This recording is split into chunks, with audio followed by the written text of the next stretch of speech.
Good morning, everyone. Welcome to the North Star Community online service and in person.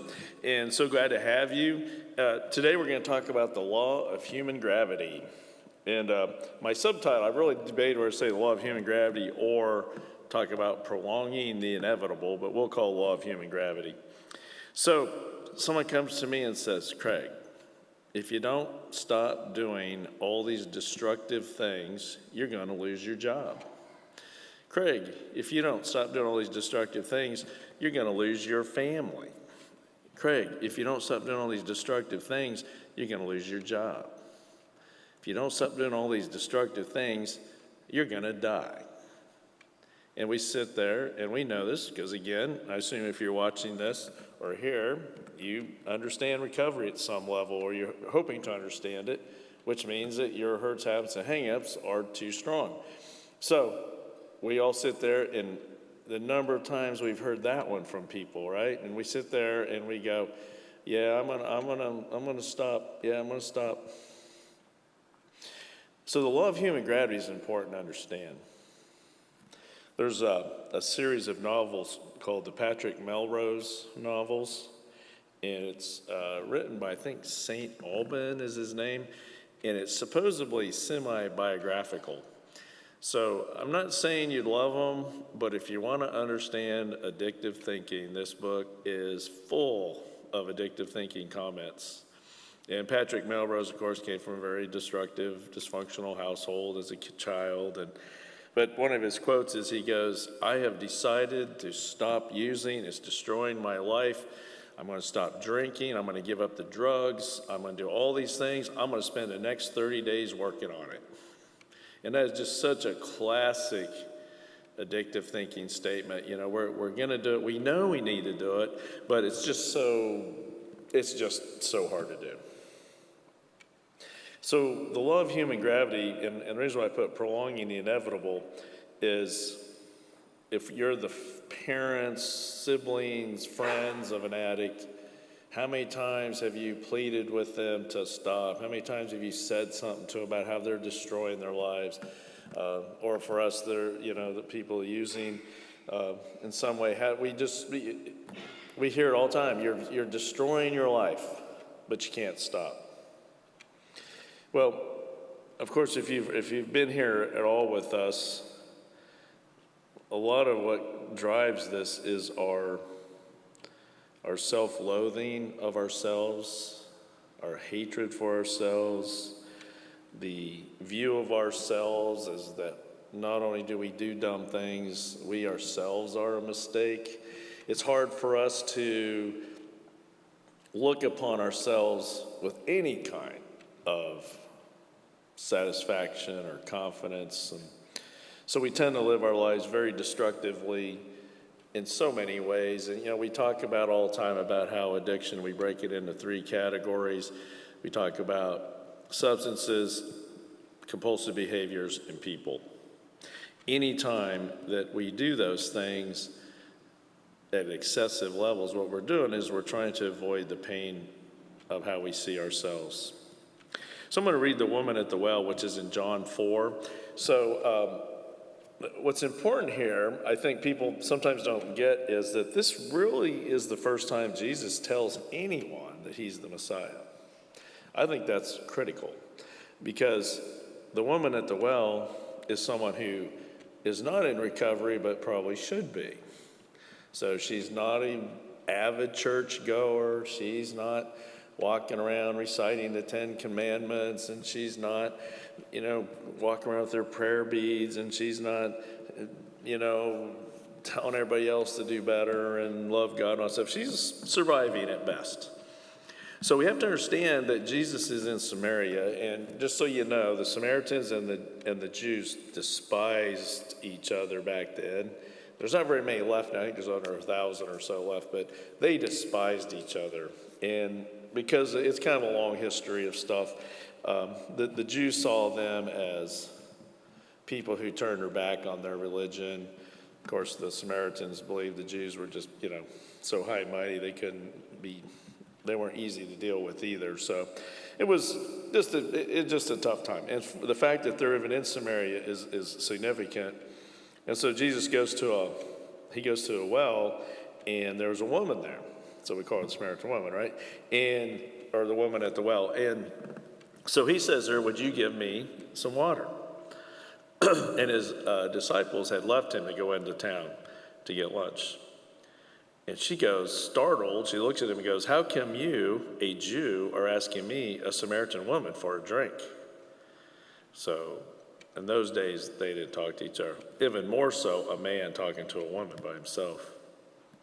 So Jesus answers, if you knew the generosity of God and who I am, you would be asking me for a drink, and I would give you fresh, living water. The woman then, of course, being much more literal, says, sir, you don't even have a bucket to draw with, and this well is deep. So how are you going to get this living water? Are you a better man than our ancestor Jacob, who dug this well and drank from it, and blah, blah, blah? And Jesus says, everyone who drinks this water will get thirsty again and again. Anyone who drinks the water I give will never thirst, not ever. The water I give you is an artesian spring within, gushing fountains of endless life. The woman said, sir, give me this water so I won't ever get thirsty, won't ever have to come back to this well again. He said, go call your husband, then come back. She goes, I have no husband. That's nicely put, I have no husband. You've had 5 husbands, and the man you're living with now isn't even your husband. You spoke the truth there, sure enough. So the woman goes, oh, so you're a prophet? Well, tell me this. Our ancestors worshiped God at this mountain, but you Jews insist that Jerusalem is the only place for worship, right? Believe me, woman, the time is coming when you Samaritans will worship the Father neither here at this mountain nor there in Jerusalem. You worship guessing in the dark. We Jews worship in the clear light of day. God's way of salvation is made available through the Jews, but the time is coming. It has, in fact, come. When what you're called will not matter, and where you go to worship will not matter. So if you call yourself an addict, if you call yourself worthless, if you call yourself awful, if you call yourself all these things, God does not call you that. And Jesus tells her at the end, he says, your worship must engage your spirit in the pursuit of truth. That's the kind of people the Father is looking out for. So basically what he's saying is, for us that are in pain, that are in misery, that are searching, trying to figure out some way to get past all this, that's who God feels so close to. He says that's the kind of people the Father's looking out for. Those who are simply and honestly themselves before him in the worship. Those who worship him must do it out of their very being, their spirits, their true selves, in adoration. So all the times when I sit here and I go, and then, well, I'll add this by saying that he then tells her he's the Messiah, which is huge. A non-church person is who he told. Sometimes when we wonder about why is addiction so easy? Why is it so... But you know what? There is something in all the misery and pain and agony we create with addiction. We do have a certain level of misery and pain that can bring us closer to God in ways that help us really become ourselves, and that's what we're after.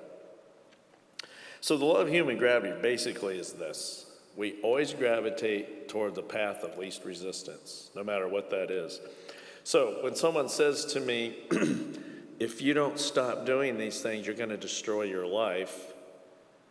And in the moment, I agree. In fact, I agree that most of the time. In the moment, I'm going to say, I'm going to do that. I'm going to stop doing these things. I'm going to quit. And then I don't, because I can't. Because it is easier for me to live my life addictively with my hurts, habits, and hang-ups than it is for me to live without it.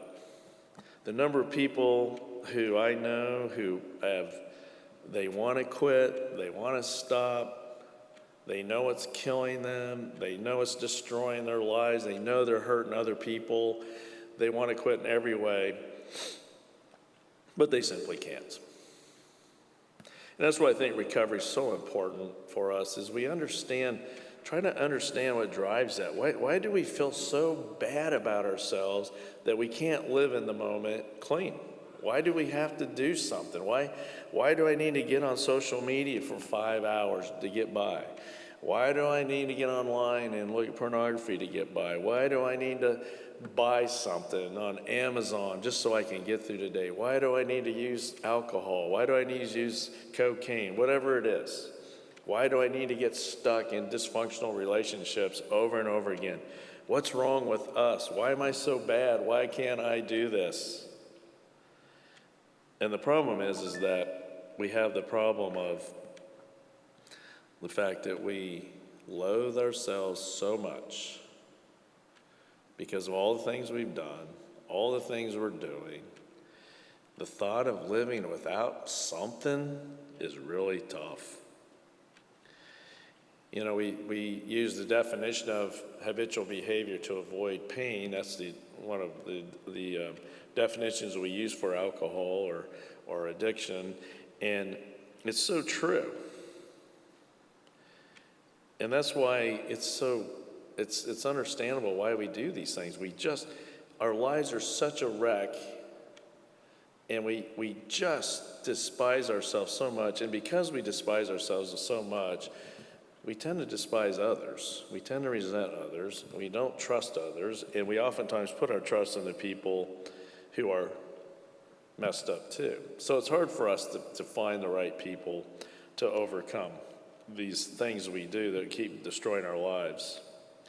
And so we really have a choice to make. We either give up or we get up, and it's really hard to do.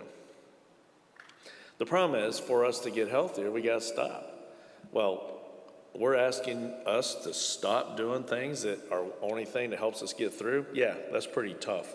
So for you out there that are still using, or for you guys that have done well and then you relapse, just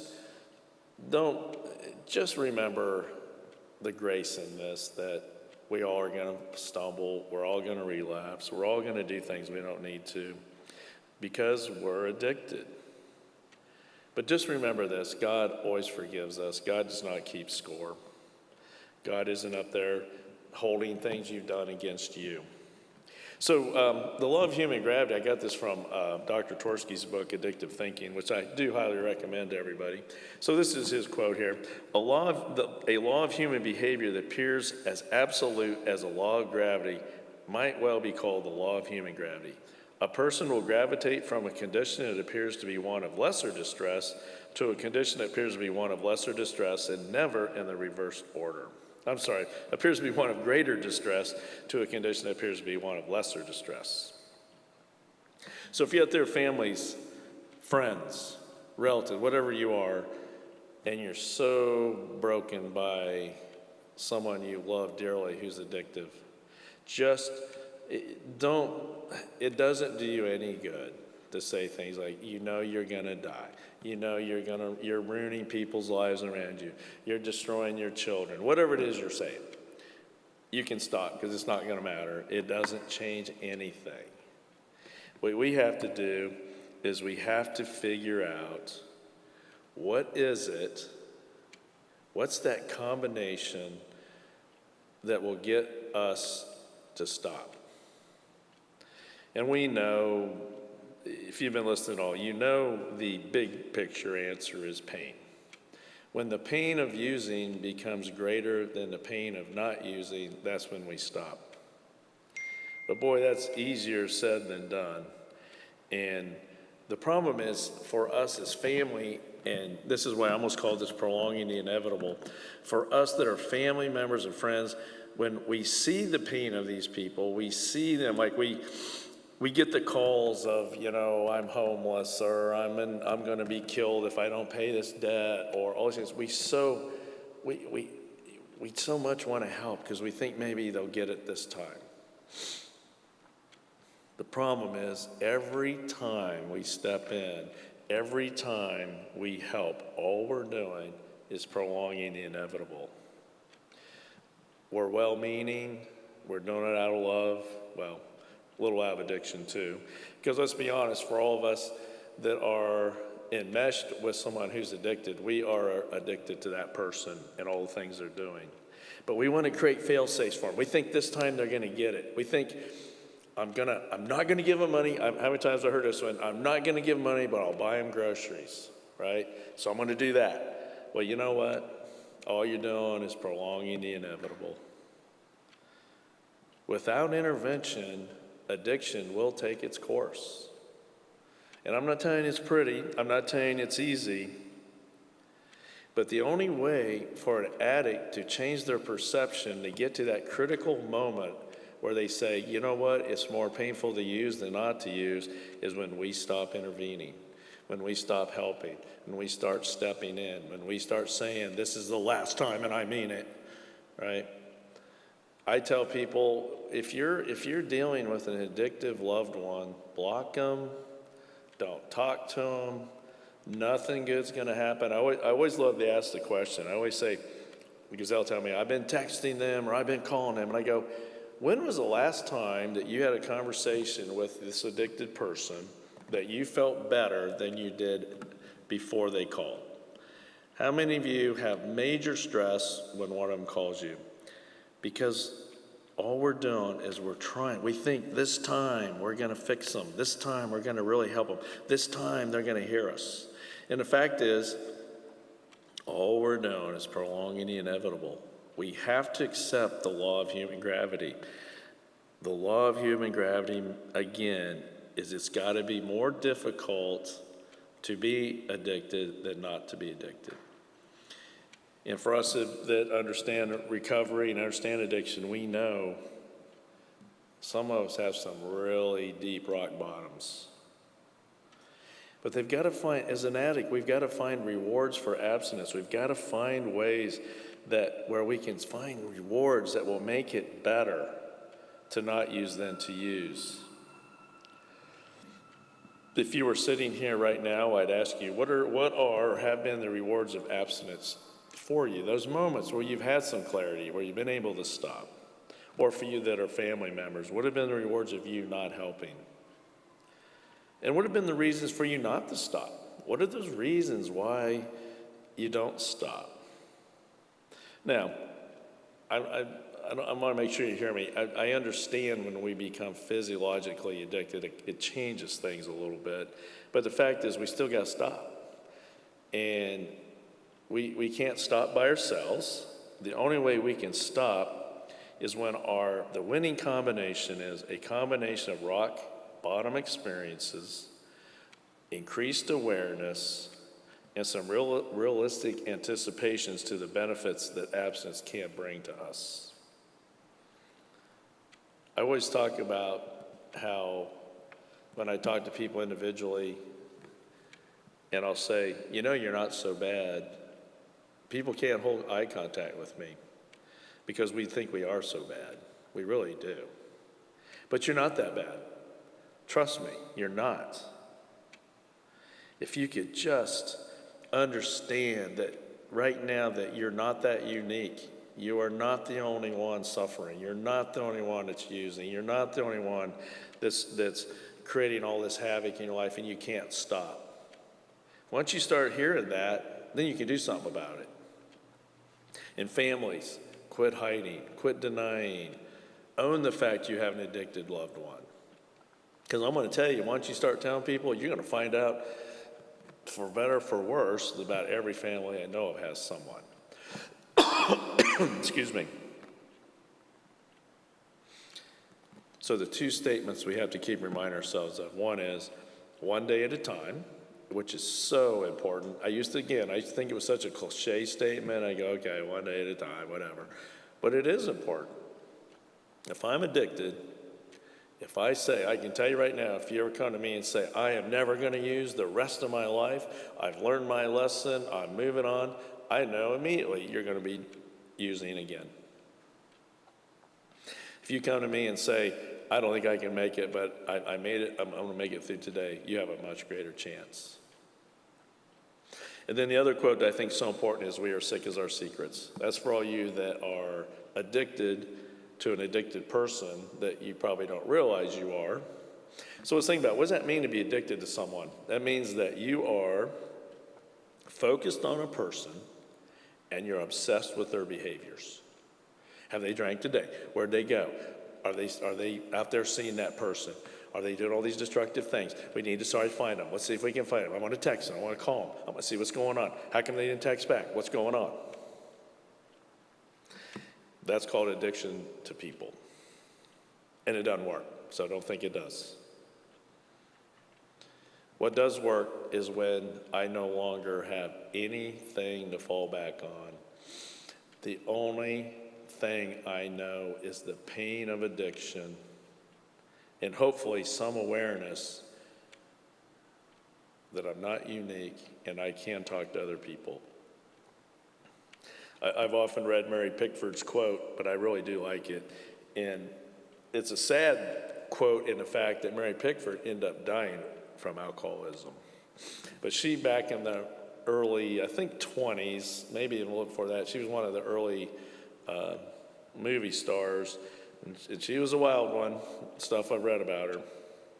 But her quote is, "You may have a fresh start any moment you choose, for this thing that we call failure is not the falling down, but the staying down."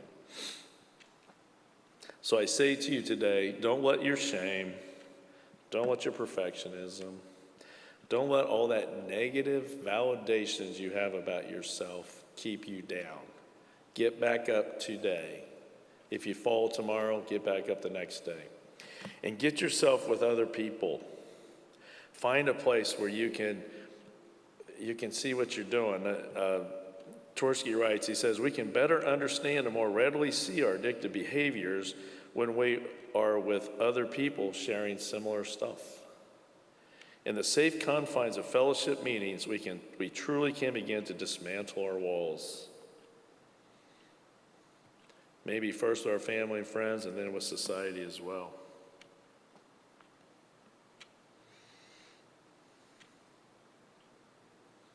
You can do this, but you have to face it. You can do this. Families, let me talk to you first. Families, you can do this by not doing anything.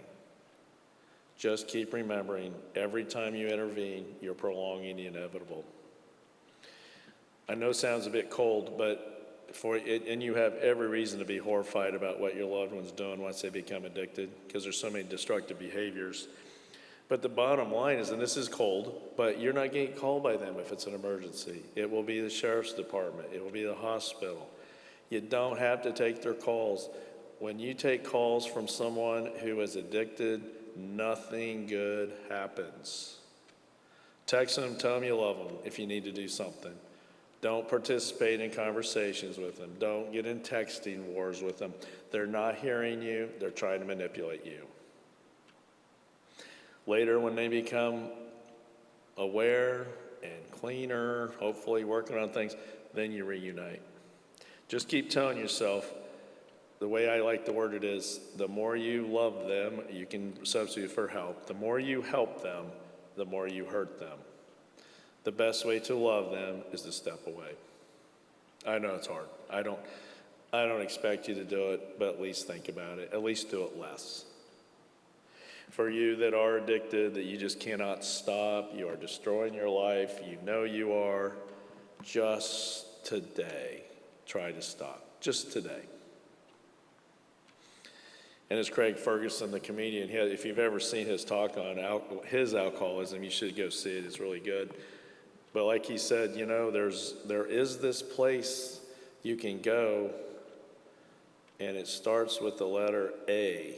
So there's a whole bunch of them out there. Also come to North Star. I mean, if you're here locally.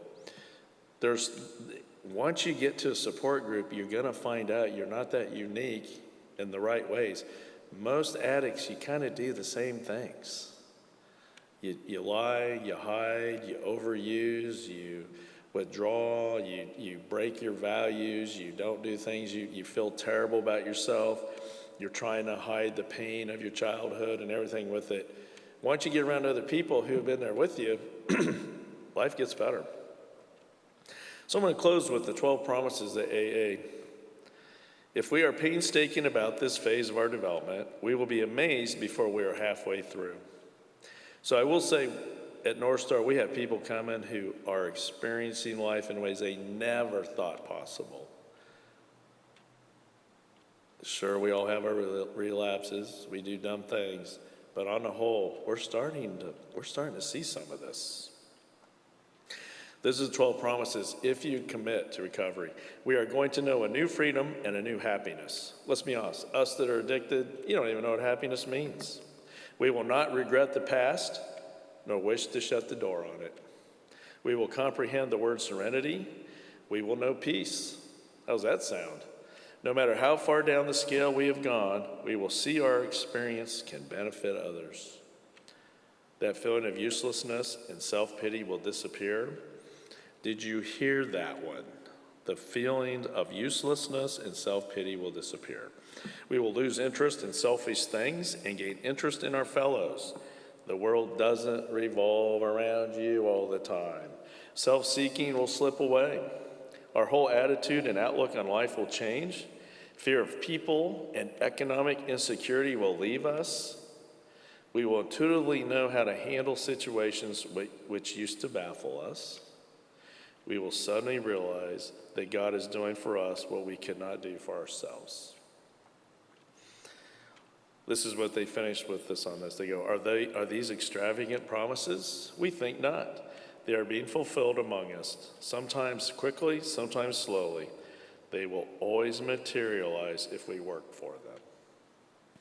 So, if you're here locally, we meet at North Star Community here at Walden Grove Baptist Church in Mechanicsville. I assume you got GPS so you can find us, but we're in Mechanicsville. We meet on Wednesdays at 6:30. We meet on Fridays at 6:30. We meet Sunday mornings at 9:30, and of course here at 11:15. We'll love for you to come join us. You can also call 804-746-5081, and you can ask for me or leave a message, and we will get back to you. If you can email me at csimpson@wgva.church. Love to hear from you.